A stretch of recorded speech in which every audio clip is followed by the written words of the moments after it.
food at the moment.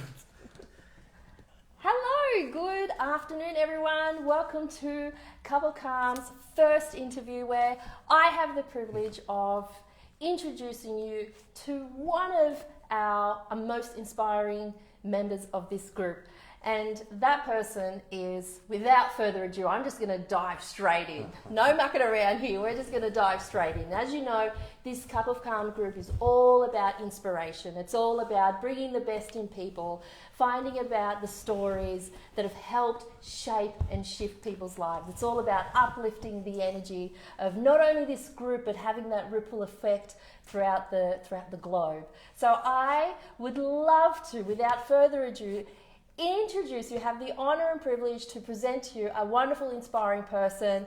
Please welcome Billy. Yay! Thank you, Chef. Thank you for having me on Cup of Calm as your first guest speaker. Oh, thank you. I really appreciate it, and as the viewers will soon find out, I have a big story to tell and messages to come across. Absolutely, and we cannot wait. So for those of us who don't know who Bill is, who is Bill? Who are you, Bill? What you're looking at is what you get. No, Bill is a very charismatic, glass half full person. You'll never see me without a smile on my face. If I haven't got a smile on my face, talk to me and I'll quickly have one on my face. I'm very motivated, very spiritual, very family oriented and very guided by the... I can't think of the words to say at the moment, but very guided by what my parents have told me and instilled into me. And I've had the luxury of not only having a mother and a father and a stepdad. So I've had that privilege of having a big spectrum of family. So I've got a big diverse family that we all have our different qualities and different quirks. We all gel so well together, and it's a beautiful thing. Yeah, it sounds like you've been brought up with some strong values there. Very, very strong values. One of the best ones that I think my mum always taught us from young was to be independent. Wow. And I find myself doing things now. Damn, Mum, why am I doing this? You taught me how to do this. Yes. You know, and you laugh at it because at the time you didn't want to vacuum or mop or you're just doing this stuff. Right. You know, as an example. So I love it. I love it. Now, a couple of months ago, something horrific happened in your life. Very horrific. And this changed your life. It's changing the trajectory of your life. Very much changed the trajectory of my life. And 34 days you spent in coma after a horrific incident with a motorcycle. Good sleep.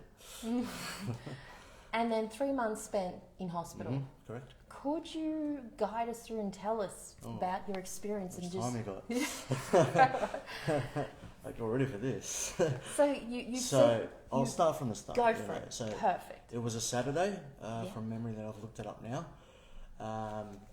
While we go through this, if I forget some words or it doesn't come across right, it's just my memory's still a little bit hazy at the moment with certain things, with certain words. It's just a blank I get. So what happened was a Saturday morning, the 16th of October. I'd left work at 10 o'clock and I was coming through Southport on my on the bike, and I got cut off by a truck doing a U-turn. So we were together travelling and he's swung left to do a U-turn right and just took me out, basically. Fortunately enough, I never hit my head. So some might argue the point I should have. So no, it's a joke. No, I never hit my head, so I was awake and conscious the whole time. In a recent discussion with the officer on first on the scene, he said, "You're actually joking with us, mate." And that's something, if you know me well, you know I'll make a joke of anything, and that's just my character. That's how I process things sometimes. So the accident was quite bad in itself. Quick rundown on the injuries was I have a brand new elbow, which I'm still struggling to move. Broke 6 ribs because the way it crashed into me that way. 6 ribs, lacerated kidney, liver, broken pelvis, internal bleeding on the right side, severe internal bleeding. I should have died that day when they were taking me to the ambulance. I just made it to hospital, and then 2 weeks into the coma, I almost died again. I developed jaundice, and they had rung mum. Mum was on her way up from Melbourne and said, "Just get here quick." So I don't remember that not dying. I just remember the dreams I had whilst in those coma. I do remember people talking to me, holding my hand. one of my friends was always brushing my hair, and I hated when he did it when I was awake, when I was conscious. I used to go like that all the time, and if he's watching, he knows who he is. And apparently I was doing that in the coma. And I remember my hands always warm from people always holding my hand. And certain words, you'll be okay, we're praying for you. I remember these things. And it was very, very, what's the word I'm looking for? I can't even think of the word. It was beautiful to remember these things. I think thankfully this is why I never hit my head, like when you look at the hindsight of everything. And what were the insights during that experience? What were in your dreams during your experience and being in coma for 34 days? Can you recall the insights? The coma, when you're asleep, sometimes things just go like that. I can't even click. Sometimes things just go like that, and you don't realise what's going on. In the coma, when I got induced, I automatically fell into a dream. And the dream was me packing up my car. We live here in Broadbeach. And I drove to South Tweed. Don't ask me why.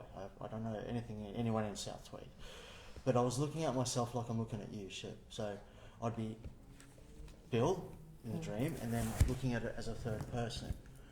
And I got to this pub, and my car was full of items. Couch, pillow, a phone, whatever. Each thing represented something of my past. And the events that led up to the day of the accident. And I sat there, and 3 people approached me in that dream. And they were, I couldn't see their faces, but I knew who they were. That was my best friend George, who had passed away in 2015, and my grandparents. And all they kept saying to me was, "You'll leave when you work it out." And I'm like, the F am I going to work out? Excuse the language. What the hell am I working out? And I was fading in and out of that dream a little bit, like blurring in and out. When I developed the jaundice in the second week, I believe I've associated that with part of the dream. I projected to a part of Melbourne that I lived, and I didn't like it. And I was in this milk bar, the back of this milk bar in Sunshine in Glengala Road. If anyone in Melbourne is watching, I'll have a giggle at that one. As I lived there for many years, it was a rock bottom part of my life. Not that the people I met were beautiful there, it was just a bad time in my life. Doing the wrong things and whatnot. And sitting there was someone there, and I don't know who it was, but in that person, there was a 4th person. And he was like, "You can leave here when you work it out. Make peace with this area. Make peace with what you did here and how you lived here." And that lasted, in my dream, that lasted like 5 days. I remember it quite clearly. So every time I'd wake up, it was 10:30 at night in that dream. Wow. And I'm like, I can't leave. And there was a sign saying, sorry, I should have said that at the start. There was a sign saying, "Can't leave after 10:30. Wow. Bloody hell, 10:30, I'm awake now. I'm like, what's going on? PM, mind you. Right. Everyone was dark and black, and I was scared, and I didn't want to be there. So when people said in the second week of the coma I developed jaundice and nearly died, I think that's where that part of the dream came in. I then made peace with that area and said, I'm out of here. Left that back to the original dream, and then the 3 people who I'll show you a photo of in a minute were saying, have you worked it out? I said, I think I'm starting to. So in a nutshell, what the dreams meant, fading in and out and remembering people talking to me, what it meant was let go of your past, as we all hang on to certain aspects of our past. Let it go. Start again. This is your chance. So, I didn't realise this until about 2 weeks after the coma had finished. Like after I'd wake up and the medication had worn off my system, and I started analysing, going, what did this mean and what did that mean? And I was a bit more clear-headed.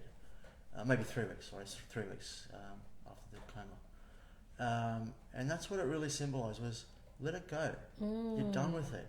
It's beautiful what you went through. It's brought you to the man you are now. Right.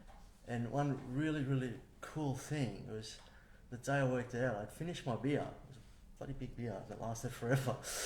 And I looked at the 3 people and said, I love you guys. Thank you for being there for me.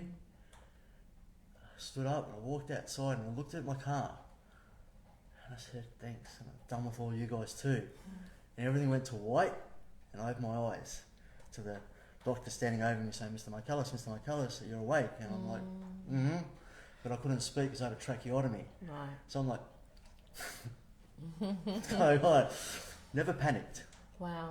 Two of the most times I've been at peace in this event, apart from now, was when I woke up and when I hit the truck.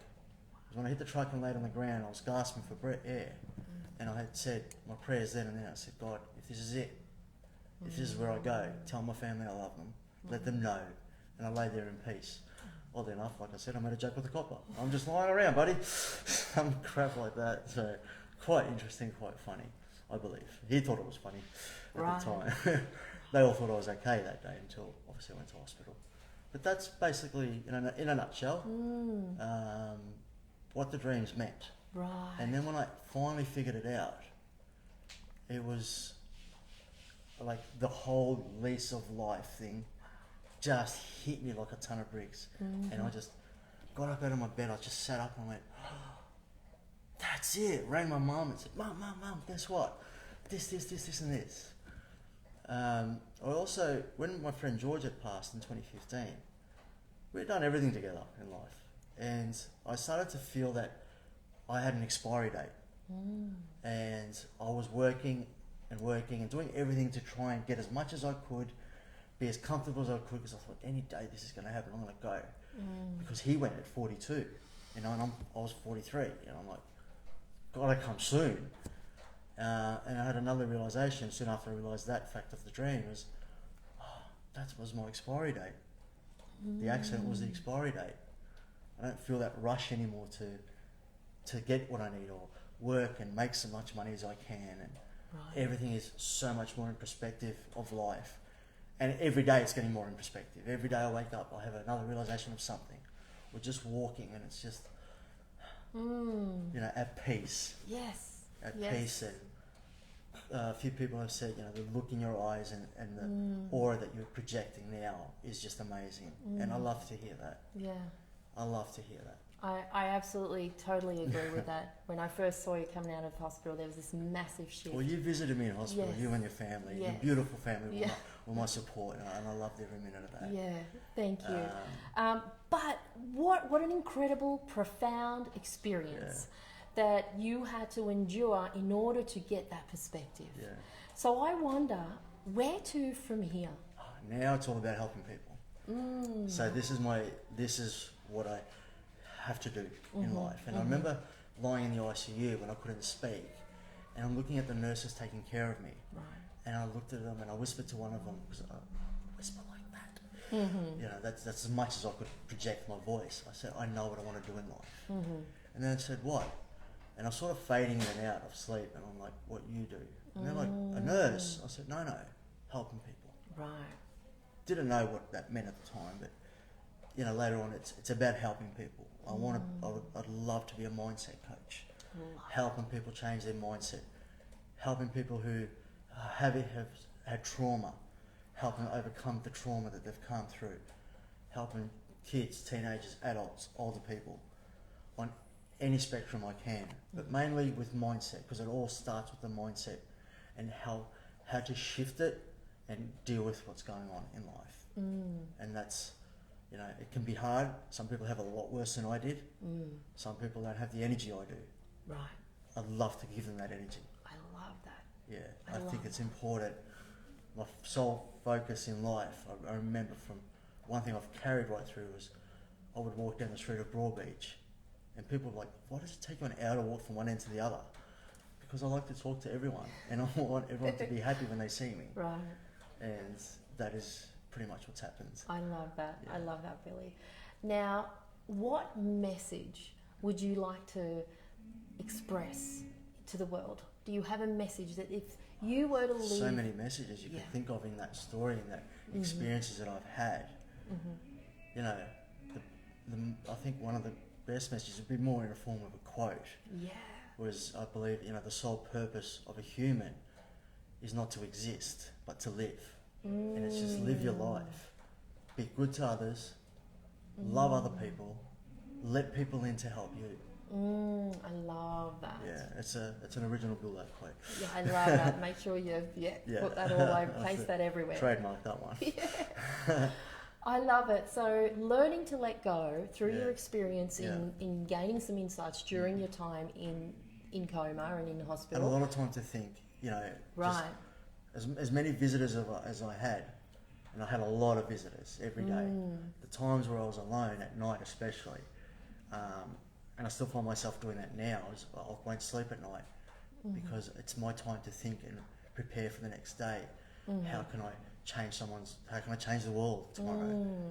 You know, they're my biggest, Right. I love it. You know, it's something. Sounds like become a passion. Yeah, I mean, as much as I want to go to sleep, and it drives me crazy that I don't sleep at night because I can't because of my arm. So I'm like, I try to use that time productively, and it's how can I change the world tomorrow? What message can I send? Who will I see? Or who do I feel needs my help right now? And sure enough, someone will come along, and I'll speak to somebody, and you know,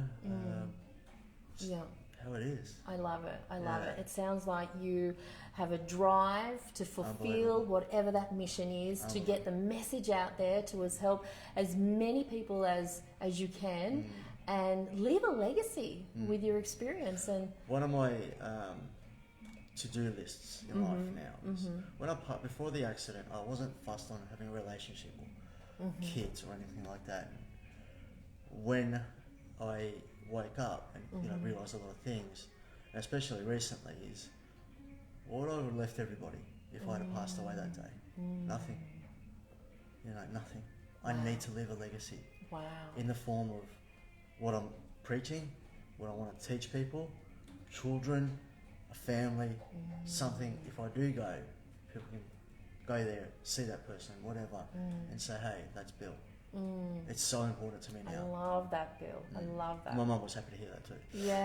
Yeah, that's extremely powerful. And I probably speak on most of the people who are watching right now, cannot wait to watch this mission of yours, this life unfold. And, you know, the best way, I know someone famous once said, the best way to predict the future is to create it. Exactly right. And create your own destiny. That's right. Yeah. And that's exactly what I think I said to you today over the phone when we were chatting, I said, so often you hear people say, it's not about the journey, it's about the destination. Right. Hang on a minute. It's so incorrect.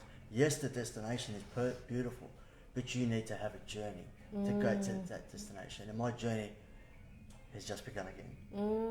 I love and that. that destination will be the day I close my eyes and never wake up again. Right. Because I will have fulfilled everything in that journey. Right. The destination is so far away. The journey is the destination. The journey is... Thank you. I love it. That's still my best. I love it. The journey is the destination. The journey, day by day. Each day is a destination. You made it to the next day. Let's change someone's life. I love that. That's so powerful. The so journey powerful. is so important. Yeah. So important. Yes. Are you guys hearing this? Are you feeling inspired by this?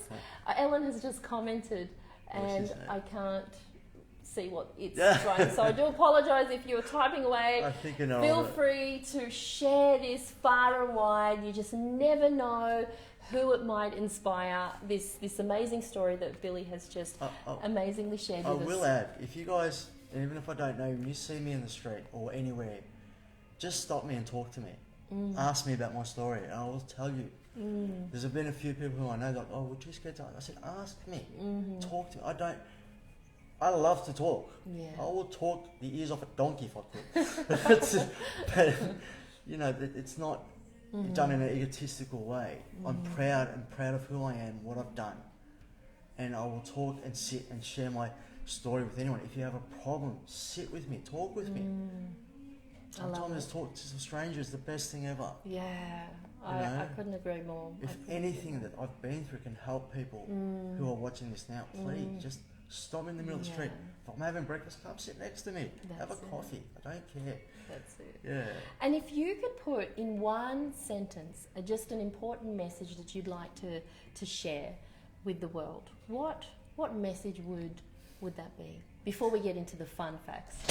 Let me choke up a bit on this one. It's not really one word, Shep. Okay. It can't be one word. I mean, it can be, but sentence? two words probably come to mind. Faith and family.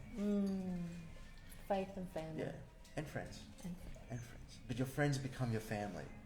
You become my family. You know, you and your family become my family. I don't look at it as just a friendship. It's family now. You know. I love that. You went through what I went through. Everyone who, so many people visited, so many people sent messages. I don't look at them as just friends anymore.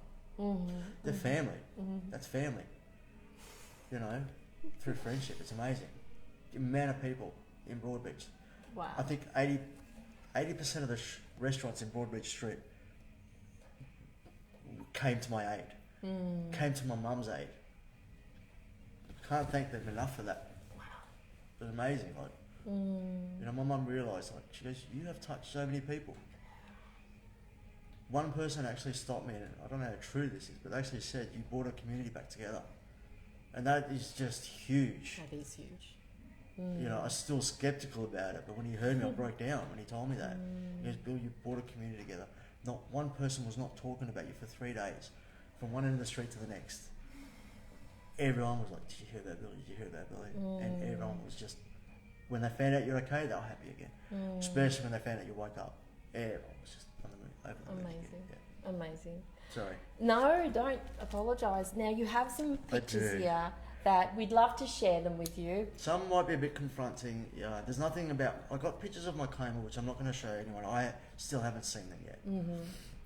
We'll start with this pile. If you want to hold it up. It's my lovely mother, Desi. You know, Mum, if you're watching, you're my rock. Hi, Mum. I can't imagine what she would have thought when she came and saw me lying there. But she, yes, it's me giving the finger. But my mother, you know. I can tell you it's a parent's worst nightmare. Yeah, she was just amazing. The things she set up. This is one of my grandparents, Nonna, my from my stepdad. She was one of the people in my coma dream. Yeah, little old Italian lady. This one first, if that's okay. That's my other grandmother, Vicky. That's who I was named after. Her and my great grandfather, Bill, Vasily. So I was named after these two people. And beautiful. My best friend George. Oh. He was there. Interesting fact was, they had died. George was 7 years ago. Vicky was 5 years ago, I believe, and Nonna was many years. They had all aged at that amount of time.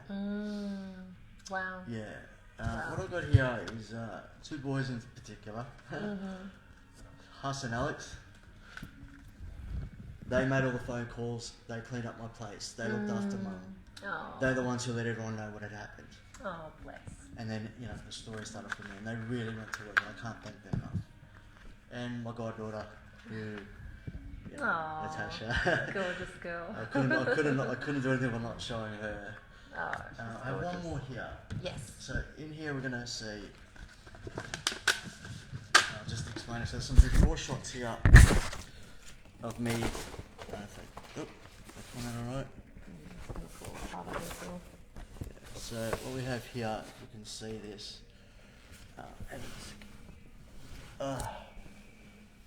Excuse me guys, sorry. What we have here is Billy before. Yeah, which one's a Billy before? There. This one? Yeah, that one. And that one? That one, and the one next to you there. And that one. That was Billy before the accident. Billy the bodybuilder. Yeah. Almost as big as your husband. And then these are some of the ones that I should have come with my hands. So this is, you know, ICU, ICU. You know, photos, and just these are just some of the people that came. You know, that's my beautiful sister, my brothers, and me happy because I had some frogs. You know, but these are, you know, if it gives you any indication on how much I went through. Yeah, you know, absolutely. I'm sorry if you can't see those photos too well. Absolutely. Now, just before we keep going, we wind up. Yeah. Now, I have some fun questions to ask you, just to finish off on a high. Now, what was the last gift someone gave you? I got many gifts while I was in hospital. Yeah. I think the very last one I got because my beard was so big, someone had sent me a shaving cream and a razor. It's a good little hint Yeah, for you. and a box of chocolates which I haven't eaten. Nice. Yeah. If you could be an animal, which one would you be I'd have to be a and cat. why? I'd have to be a cat or a dog. They Yeah. have such unconditional love. Oh, yes. They just, yeah. I have a cat, for those of you who don't know. And I really missed him while I was in hospital. And I think within 10 minutes of waking up, the questions that I had fired out to everyone, as much as I could speak, was what's happened with my stuff? Where's my bloody cat? Who took the cat to the cattery? Who looked at? I was so concerned. Wow. Animals have such an unconditional love for their They owners. certainly do. You know, you can be any animal really. That's a household animal. Yeah. Yeah. I love it. All right, some rapid fun questions. Okay. So 1 word, 2 words max. Ready? Okay. Favourite season? Favourite season? Oh, as in weather season? Yeah, weather season. All of them. All of them? Yeah. Love Not fussy. Favourite word? There's kids watching. Favourite word? Oh, faith. Nice, nice. Favourite pastime? Binge watching TV sometimes. Binge watching shows. Favourite food? Oh, it's a Greek dish called yurvalaka. So it's a egg and lemon soup with meatballs in there. It's crazy. Ali, Sounds exotic. my friend made it for me now. A friend of mine, Anastasia, made it for me. Best thing ever. I haven't had it since my grandmother passed. It's one of my favourite foods. Amazing, Yeah. amazing. I love it. And finally, favourite quote. I think I said the quote. It's Yes, the one. can we please have it again? Yes. The true existence of man is not to exist, but to live. So live your life. Enjoy your life. Don't let it slip by. I did take life for granted before the accident. I admit that. Never again. Never again. Never again. Powerful. No And way. there you have it.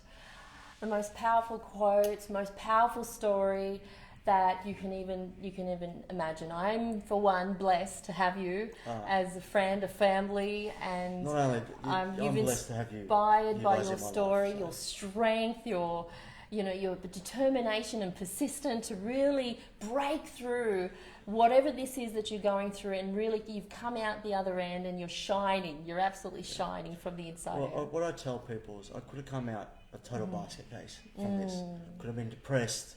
Why did this happen to me? It's not my nature to be like that, but I so could have. I have suffered a form of PTSD, a little bit of anxiety. Was very amplified about a week after I'd come out of the coma. I was yelling and screaming at people, but that was more from fear of what had happened, and there was so many things in my body. I think it was up to about 15 different tubes and things. And I think from memory I had about 7 internal operations. They actually went in about 7 to 8 times. Wow. I have a big scar straight down my stomach. And then everything else that was just put in me, taken out of me. The worst feeling was getting something taken out of you. You know, I have a phobia of needles now, and I've got tattoos everywhere, if you can notice. But I think what you said then earlier is choice. Yeah. You had a choice. You can choose whichever path. Exactly right. The path of destruction, or you can choose the path of inspiration. Yeah. And it's not easy. It takes time. Of course not. You just got to believe in yourself. When someone, I love that. especially when no one else around you will try to bring you down, get better friends. Simple as that. There's that old quote: "Show me your friends, I'll tell you who you are." If people are trying to bring you down and you're trying to move forward, piss them off. That's it. Simple. It's very simple. Get rid of them. That's right. They don't want you to succeed. That's right. If you feel you're there and you want to get to there, go for it. Yeah. What's going to happen? What's the worst that's going to happen? That's it. Bang, you start again and go again, go again, go. Can't tell you how many times I've got to start again. Yeah. This is the biggest one. That's it. You know, rebuild my life, and I have to rebuild my whole life again. Right. And I'm doing it with a smile on my face. I love it. And what a lovely smile you have, Bill.